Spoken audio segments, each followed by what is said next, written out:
দেন এই মেয়েটি তোমার জন্য উপযুক্ত নয়, এমনকি যদি তুমি অন্য কারোর সাথে থাকো শেষ পর্যন্ত তুমি তার প্রতি আকৃষ্ট হবে।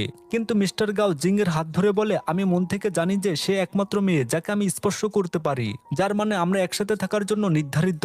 জিং যে পরিবেশে বাস করে আমি সেখানে বাস করতে প্রস্তুত। জিং তখন তাদের বলে, যখন সে আমার বাড়িতে এসেছিল সে ছিল একজন অসভ্য ছেলে, খুব অহংকারী এবং ধনী, সব সময় তার টাকার গর্ব করত। কিন্তু এখন সে বদলে গেছে, সে এত দয়ালু এবং ভদ্র যে তাকে না বলতে পারি না।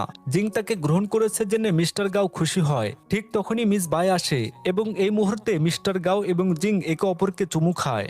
পরের দৃশ্যে মিস্টার গাও জিংকে ডেটে নিয়ে যায়। সেখানে একটি ছোট ছেলে তার মাকে এড়াতে তার পেছনেও লুকিয়ে থাকে এবং মিস্টার গাও কোনো অ্যালার্জি অনুভব করে না। এরপর তারা কেনাকাটা করতে যায় এবং জিং নিজের জন্য একটি ব্লাইন্ড বক্স কেনে। যখন সে এটি খুলে ছেলেটি আবার দেখা দেয়। মিস্টার গাও আবার ছেলেটিকে স্পর্শ করে এবং সে কোনো অ্যালার্জি অনুভব করে না এবং জিং মন্তব্য করে, আমি তোমার মধ্যে একটি খুব ইতিবাচক পরিবর্তন দেখেছি। যখন তারা বাড়িতে ফিরে আসে জিং এর বাবা মা লক্ষ্য করে যে দুজন হাত ধরে আছে এবং তারা বুঝতে পারে যে তারা ডেটিং করছে। তবে জিং এর বাবা মন্তব্য করেন, আমার মন উদার, কিন্তু এই বাড়িতে এমন আচরণ এলাও নয়। পরে সেই রাতে জিং ঘুমাতে পারে না। এদিকে মিস্টার গাও তার মেসেজের জন্য অপেক্ষা করছে। দুজনই একে অপরকে মেসেজ করতে লজ্জা পাচ্ছিল। ঠিক তখনই তারা একই সাথে তাদের ঘরের দরজা খুলে এবং মিথ্যা বলে, আমি দাঁত ব্রাশ করতে ভুলে গেছিলাম। তারা দুজনেই তাদের ঘরে ফিরে যায় কিন্তু চ্যাটে কথা বলতে থাকে। ক্ষুধা লাগায় তারা নুডলস বানানোর সিদ্ধান্ত নেয়, কিন্তু যেই তারা বাইরে যায় জিং এর বাবা, যিনি তাদের উপর নজর রাখছিলেন, তাদের ধরে ফেলেন এবং বলেন, তোমরা কি ভাবো তোমরা আমাকে বোকা বানাতে পারবে না?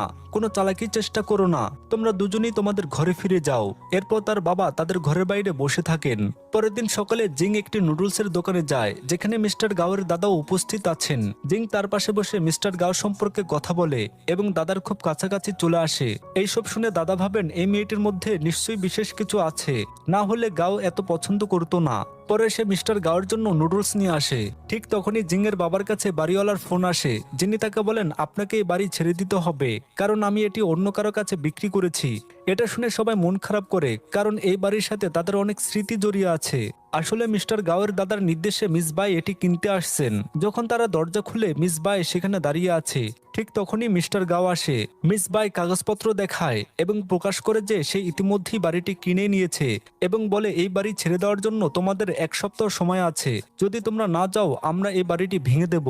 মিস্টার গাও তখন মিস বাইকে বলে, আমি বুঝি